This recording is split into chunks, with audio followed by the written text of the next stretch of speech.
आज हम करेंगे 10+2 ज्योग्राफी जो विषय है हमारा, उसमें सेकंड लेसन क्लास 10+2 विषय है हमारा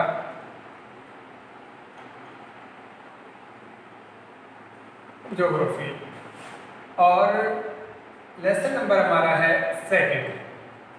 सेकंड लेसन में फर्स्ट लेसन का हमने टेस्ट लिया था और कुछ एक बच्चे बहुत सक्रिय हैं। मुझे अच्छा लगा कि उन्होंने टेस्ट दिया और बहुत अच्छे नंबर उन्होंने लिए हैं। कोई क्वेश्चन अगर आपका छूट गया है तो उसको दोबारा से आप तैयार करिए और आप अपने विषय को बहुत ही रेगुलर रूप से आप तैयार रखेंगे। ये आपके लिए भी हितकर है, क्योंकि आने वाले टाइम में पता नहीं कितना टाइम लग जाए स्कूल लगने में, तो हमारी तैयारी अगर घर बैठे हो रही है तो इसमें कोई बुराई नहीं है।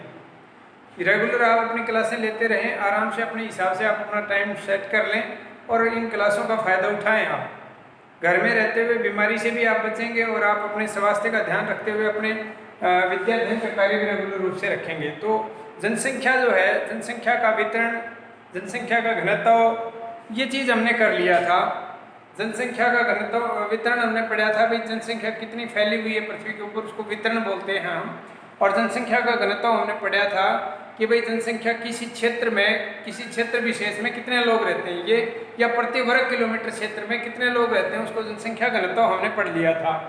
अब हम जानेंगे तीन चीज़ें। हमने जब लेसन शुरू किया था तो आपको ध्यान हो कि लेसन का हमारा नाम यही था, जनसंख्या वितरण घनत्व और वृद्धि।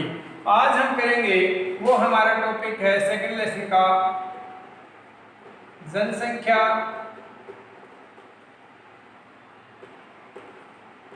वृद्धि। देखिए, जनसंख्या वृद्धि जो है वो किस प्रकार से होती है ये आज हम जानेंगे। लोगों की संख्या का बढ़ना ही जनसंख्या वृद्धि कहलाता है। फिर कैसे बढ़ना, कहाँ बढ़ना, ये हम जानेंगे। जनसंख्या वृद्धि किसे कहेंगे? जनसंख्या वृद्धि को हम इस तरह से परिभाषित कर सकते हैं कि दो समय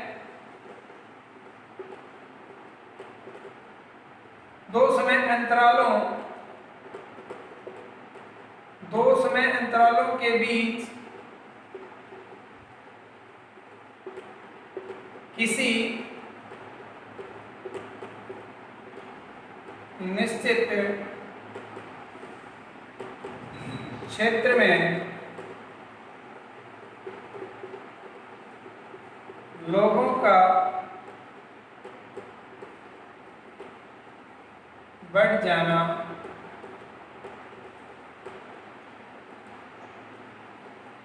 जनसंख्या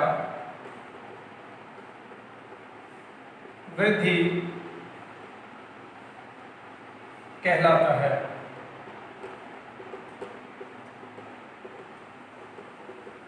क्या खास है? दो समय अंतरालों के बीच निश्चित क्षेत्र में लोगों का बढ़ जाना। दो समय अंतराल, जैसे हम ये लगाएं 2019 और 2020। इस देखो, एक समय ये है और एक समय ये है।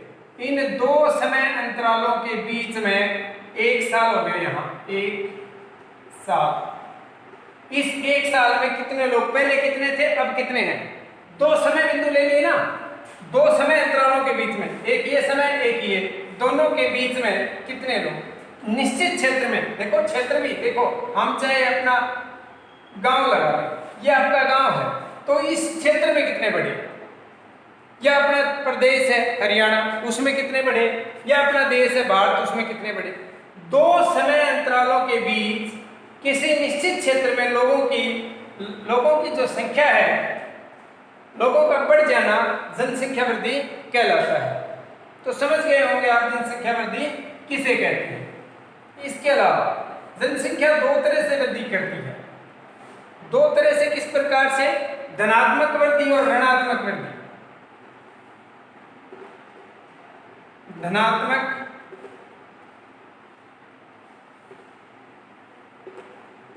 वृद्धि नंबर 1 है और नंबर 2 है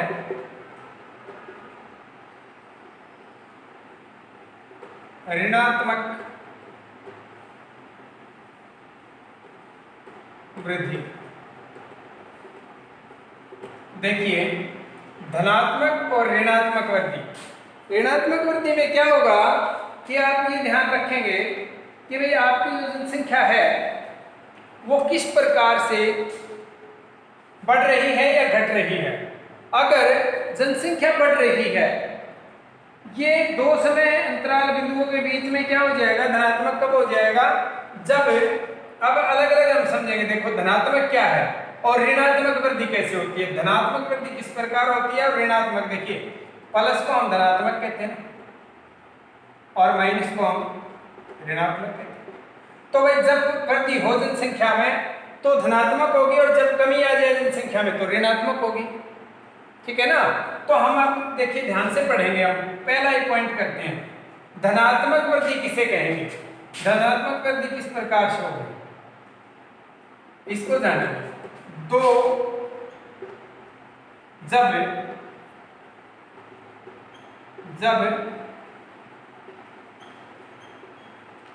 जन्म दर मृत्यु दर से अधिक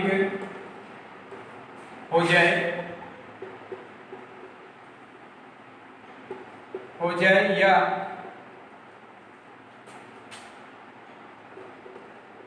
लोग दूसरे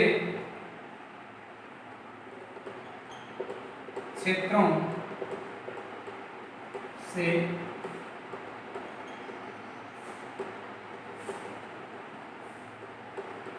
स्थायी रूप से आकर बस जाए। देखिए आकर बसना आप्रवास कहलाता है। आकर बसना, ये आकर बसना जो है ना, इसको हम क्या बोल देते हैं, इसको आप्रवास, आप्रवास। तो देखो धनात्मक वृद्धि कब होगी, जब जन्म दर मृत्यु दर से अधिक हो जाए या फिर लोग दूसरे क्षेत्रों से स्थायी रूप से आकर बस जाएं, हमारे क्षेत्र में आके बस जाएं। अब इसका सूत्र है, धनात्मक वृद्धि का सूत्र देखिए, ये अच्छी तरह से समझेंगे आप। जब जन्म दर का मतलब होता है जन्म लेने की जो प्रतिशत मात्रा है वो, और मृत्यु दर क्या है, मरने वालों की प्रतिशत मात्रा है वो। जन्म ज्यादा लेने, जन्म दर ज्यादा होने से मतलब क्या है, जन्म ज्यादा ले बच्चे, और मृत्यु दर से मतलब क्या है, मृत्यु कम लोगों की हो। तो जन्म ज्यादा लेंगे और मृत्यु कम की होगी तो क्या होगी, जनसंख्या बढ़ेगी, तो उसको ऋणात्मक वृद्धि कहेंगे। प्लस होगी जनसंख्या तो धनात्मक वृद्धि कहलाएगी।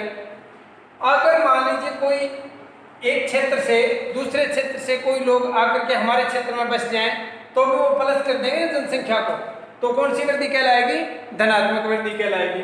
इस धनात्मक वृद्धि का सूत्र देखिए हम क्या निकालेंगे, धनात्मक वृद्धि बराबर है, यहां कर लेंगे हम, धनात्मक वृद्धि बराबर है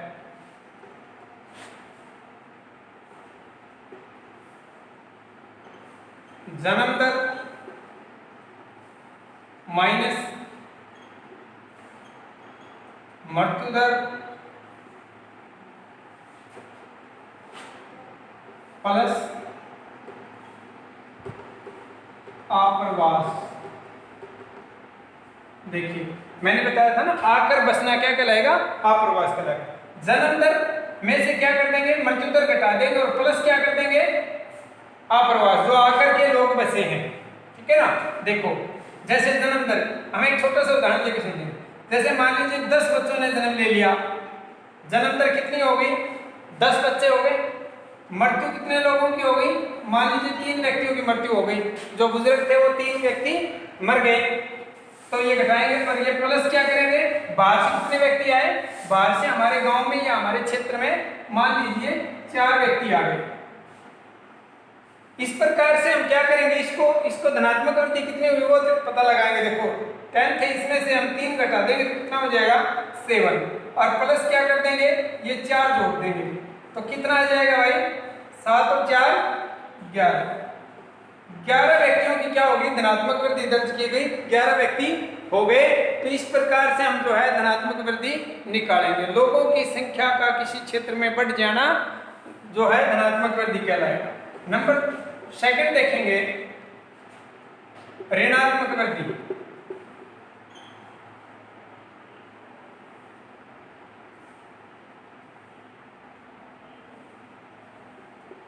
ऋणात्मक वृद्धि।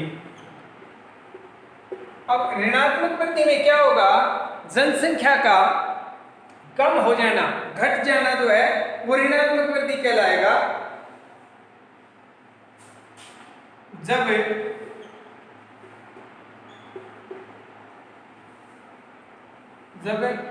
मृत्यु दर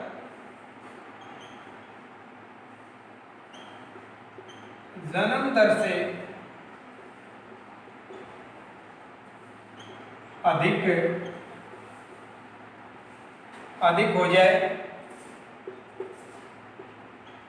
हो जाए या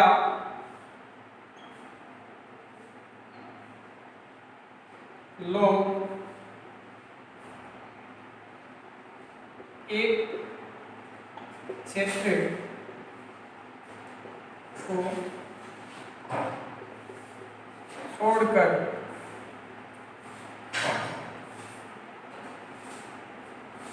किसी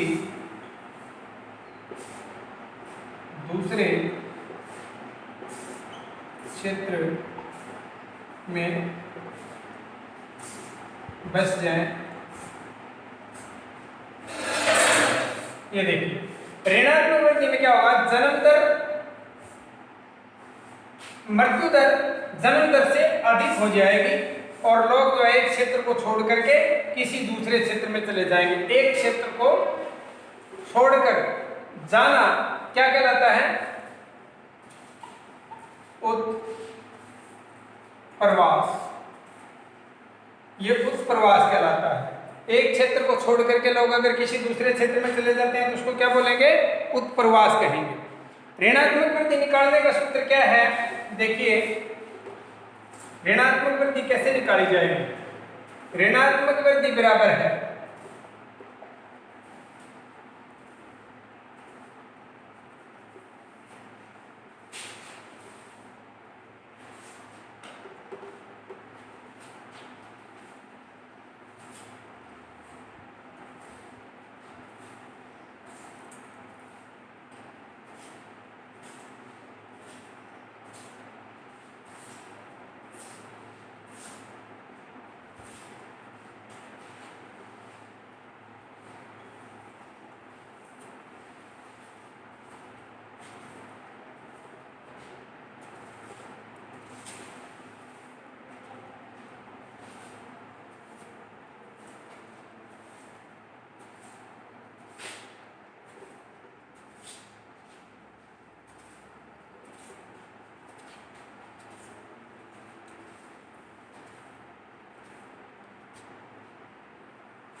इसका सूत्र है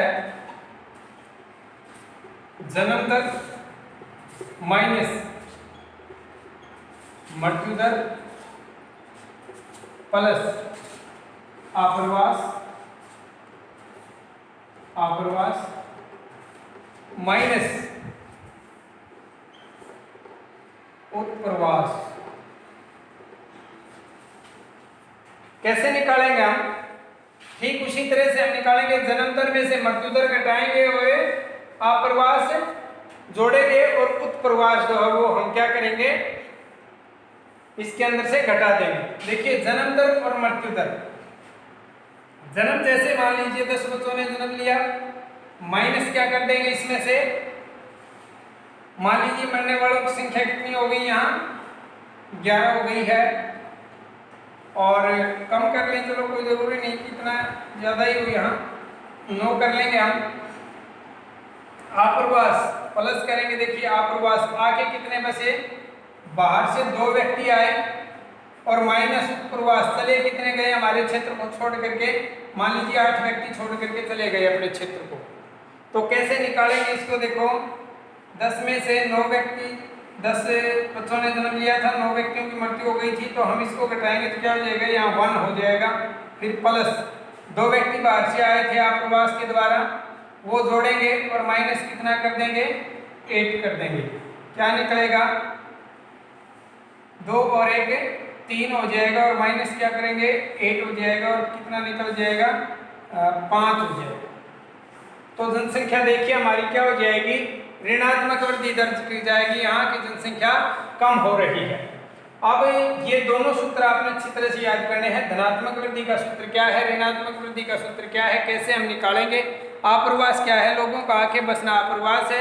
उत्प्रवास क्या है, लोगों का किसी क्षेत्र को छोड़ के चले जाना उत्प्रवास है। जन्म दर, लोगों का जन्म किसी निश्चित समय अंतराल में किसी क्षेत्र में लोगों के जन्म लेने की जो दर है वो जन्म दर है, और किसी निश्चित क्षेत्र में लोगों के किसी समय 2 समय अंतरालों के बीच में मृत्यु होने को मृत्यु दर कहते हैं। तो इस प्रकार से ये दोनों देखिए, ऋणात्मक और धनात्मक वृद्धि के क्षेत्र भी अलग अलग हैं। जो धनात्मक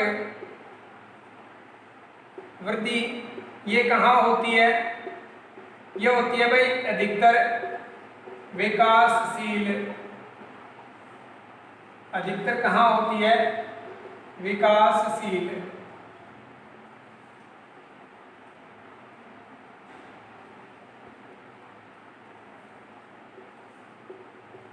विकासशील देशों में। विकासशील देशों में धनात्मक वृद्धि होती है और ऋणात्मक जो वृद्धि है आपकी वो होती है आपकी